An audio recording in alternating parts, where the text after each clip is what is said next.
isa-isang shop po. Siya po siya ng mga parang abot po. Pero sa Pasig Palengke po. So, dito po kayo ang rest day dyan para mag-isip. Yung rest day namin. Tapos, dito ako. Gigit rin na.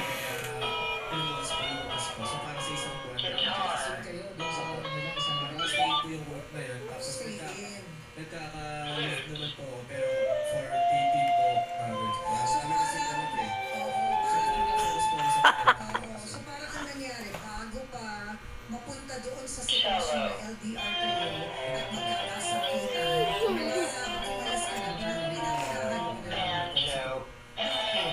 Mas ano po sa mga dito po po sa package po. Kami banding with our parents dito. Hindi ko kayo pag-iiyak sa target of business. Mag-i-stay po ako sa Pasig tapos mag-work ako. Tapos parang wala na po kaming time mag-chat, text or what. Pero hindi ba naisip na baka pwede namang gawin ng paraan na magkita kayo ng weekends na Kuan na pod, animals. Animals. Kasi nag-aaral na rin po siya that time. Animals na pod. Katong laylayon ba?